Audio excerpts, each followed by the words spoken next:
yield such time as she may consume. The gentlelady from Puerto Rico. The gentlewoman is recognized. Thank you, Mr. Speaker.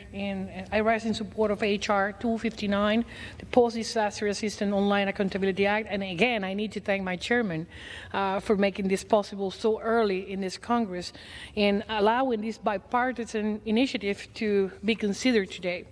I also want to thank my sister from the Virgin Islands, Stacey Plaskett, as well as Representatives Maliotakis and Cleaver for their support and as co-sponsors of this legislation. H.R. 259 will provide an innovative and comprehensive approach to tracking federal disaster projects and assistance, and as well as the funds. It established a single online repository to report information about federal disaster assistance to provide transparency to the American taxpayer. This proposal, developed in collaboration with the Project of Government Oversight, will establish a subpage for transparency of disaster assistance on the usaspending.gov website to better inform the public about the status of the use of disaster funding. And believe me, every time I go back to the district every weekend, this is the first question I receive from my constituents. What happened with the funds to the bridge? What happened with the funds to the school? What happened with the funds to the roads that are still damaged 5 years after the hurricane? And this question, many people ask themselves, where is the federal funding that has been approved by Congress? Where is the money that has been allocated for the federal agencies? Did a contractor have it? Is the local government spending the money well? Those are general questions that everybody, at least in Puerto Rico, are asking.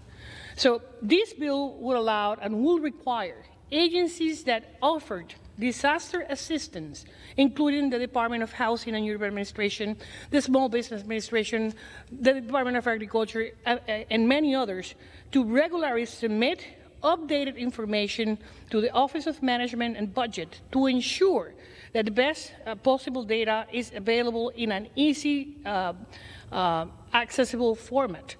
The data to be published will include the amount of disaster assistance provided to the agencies, the amount of disaster assistance that has been obligated or expended to projects or activities, a detailed list of all projects or activities for which disaster assistance dispersed by the agency was expended, obligated, or used, including a description of the project or activity, as well as an evaluation of the completion status of that project. I think this will help not just the general public, not just American taxpayers, but also the government agencies to know where the funding is and when those projects are going to be completed.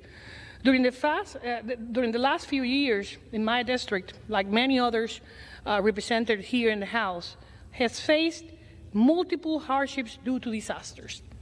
In our case in Puerto Rico, we're still working through the aftermaths of Hurricane Maria in 2017, the earthquakes of 2020, and last year's Hurricane Fiona. Much of the support has been approved for rebuilding, and this Congress passed legislation allocating billions of federal funding, not just to Puerto Rico, to Texas, to California, and many other states.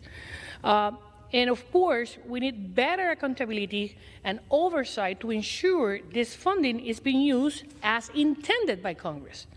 H.R. 259 will foster accessibility and transparency of information to track federal funding and its status. It will also enable local mayors and legislators, non-governmental organizations, and individual constituents to know what funding has been used for, where the funding will go, and how much funding is left to be spent, among other information. We approve money here for hospitals in Puerto Rico, for piers, for bridges, and people don't even know where the money is because the project has not even begun yet. This kind of information will help not just federal and local agencies, but mostly the American taxpayers. This will allow better awareness of progress and utilization of resources, and to ensure that streams of available funding are not overlooked or underutilized. The transparency provided with this bill will be essential for better congressional oversight of disaster recovery in all the states and communities where it's been received, so agencies can account for how effectively it's being used, and if it's getting to the hands of the individuals and community that it was needed or intended to. Mr. Speaker, passing this legislation will assist our efforts to improve federal disaster response and make it more accountable and effective. And I urge my colleagues to vote for the passage of H.R. 259.